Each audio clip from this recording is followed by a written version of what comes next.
ओम श्री सीतारामचंद्राभ्याम नमः। श्रीमद् वाल्मीकि रामायण बालकांड सप्तमः सर्गः। सप्तमः सर्गः का प्रतिपाद्य विषय राजमंत्रियों के गुण और नीति का वर्णन। प्रिय श्रोताओं, धर्म कर्म ज्ञान आलोक चैनल पर आपका हार्दिक स्वागत है। इस सप्तमा सर्गा के अंतर्गत वाल्मीकि जी ने मंत्री का शाब्दिक अर्थ बताते हुए स्पष्ट किया कि जो मंत्र के तत्व को जानने वाला और बाहरी चाष्टा देखकर ही मन के भाव को समझ ले, उसे ही मंत्री कहा गया है।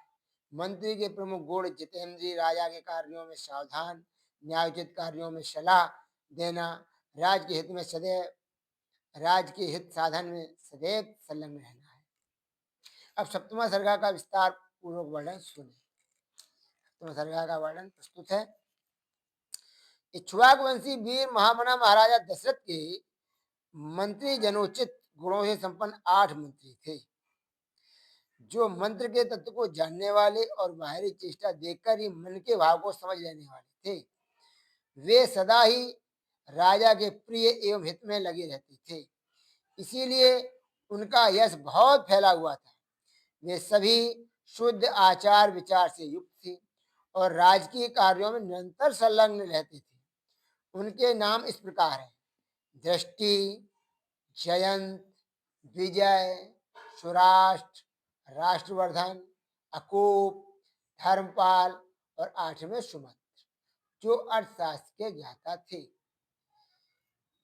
ऋषियों में श्रेष्ठतम वशिष्ठ और वामदेव ये 2 महेश राजा के माननीय ऋषित्वज पुरोहित थे।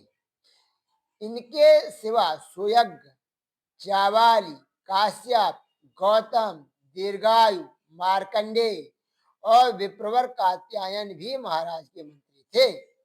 इन ब्रह्मर्षियों के साथ राजा के पूर्व परंपरागत ऋत्विज भी सदा मंत्री का कार्य करते थे। वे सब के सब विद्वान होने के कारण विनयशील, सलज, कार्यकुशल, जितेंद्रिय, श्री संपन्न, महात्मा, शास्त्र विद्या के ज्ञाता, सुदृढ़, पराक्रमी, यशस्वी, समस्त राजकार्यों में सावधान, राजा की आज्ञा के अनुसार कार्य करने वाले, तेजस्वी, क्षमाशील, कीर्तिमान तथा मुस्कुराकर बात करने वाले थे। वे कभी काम, क्रोध या स्वार्थ के वशीभूत होकर झूठ नहीं बोलते थे। अपने या शत्रु पक्ष के राजाओं की कोई भी बात उनसे छिपी नहीं रहती थी। दूसरे राजा क्या करते हैं, क्या कर चुके हैं और क्या करना चाहते हैं, ये सभी बातें गुप्तचरों द्वारा उन्हें मालूम रहती थी। वे सभी व्यवहार कुशल थे। उनके सौहार्द की अनेक अवसरों पर परीक्षा ली जा चुकी थी।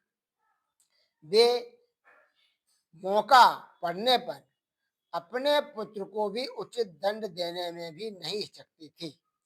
कोष के संचय तथा चतुरंगड़ी सेना के संग्रह में सदा लगी रहती थी। शत्रु ने भी यदि अपराध न किया हो तो वे उसकी हिंसा नहीं करते थे। उन सब में सदा शौर्य एवं उत्साह भरा रहता था। वे राजनीति के अनुसार कार्य करती तथा अपने राज्य के भीतर रहने वाले सत्पुरुषों की सदा रक्षा करती थी। ब्राह्मणों और क्षत्रियों को कष्ट न पहुंचाकर न्यायोचित ढंग से राजा का खजाना भरते थे। वे अपराधी पुरुष के बलाबल को देखकर उसके प्रति तीक्ष्ण अथवा मृदु दंड का प्रयोग करते थे। इन सबके भाव शुद्ध और विचार एक थे। उनकी जानकारी में अयोध्यापुरी अथवा कौशल राज के भीतर कहीं एक भी मनुष्य ऐसा नहीं था जो मिथ्यावादी, दुष्ट और पर स्त्री लंपट हो। संपूर्ण राष्ट्र और नगर में पूर्ण शांति छाई रहती थी। उन मंत्रियों के वस्त्र और वे स्वच्छ एवं सुंदर होते थे। वे उत्तम व्रत का पालन करने वाले तथा राजा के हितैषी थे। नीति रूपी नेत्रों से देखते हुए सदा सजग रहते थे। अपने गुणों के कारण वे सभी मंत्री गुरुतुल्य समादरणीय राजा के अनुग्रह पात्र थे। अपने पराक्रमों के कारण उनकी सर्वत्र ख्याति थी। विदेशों में भी सब लोग उन्हें जानते थे। वे सभी बातों में बुद्धि द्वारा भली भांत विचार करके किसी निश्चय पर पहुंचते थे। समस्त देशों और कालों में वे गुणगान ही वे गुणवान समस्त देशों और कालों में वे गुणवान ही सिद्ध होते थे, गुणहीन नहीं। अर्थात राजा दशरथ के समस्त मंत्री गुणवान थे। संधि और विग्रह के उपयोग और अवसर का उन्हें अच्छी तरह ज्ञान था। वे स्वभाव से ही संपत्तिशाली दैवी संपत्ति से युक्त थे। उनमें राजकीय मंत्रणा को गुप्त रखने की पूर्ण शक्ति थी। वे सूक्ष्म विषय का विचार करने में कुशल थे। नीति शास्त्र में उनकी विशेष जानकारी थी तथा वे सदा ही प्रिय लगने वाली बात बोलते थे। ऐसे गुणवान मंत्रियों के साथ रहकर निष्पाप राजा दशरथ उस भूमंडल का शासन करते थे। वे गुप्तचरों के द्वारा अपने और शत्रु राज्य के वृतांतों पर दृष्टि रखते थे, प्रजा का धर्म पूर्वक पालन करते थे तथा प्रजा पालन करते हुए अधर्म से दूर ही रहते थे। उनकी तीनों लोकों में प्रसिद्धि थी। वे उदार और सत्य प्रतिज्ञ थे। पुरुष सिंह राजा दशरथ अयोध्या में ही रहकर इस पृथ्वी का शासन करते थे। उन्हें कभी अपने से बड़ा अथवा अपने समान भी कोई शत्रु नहीं मिला।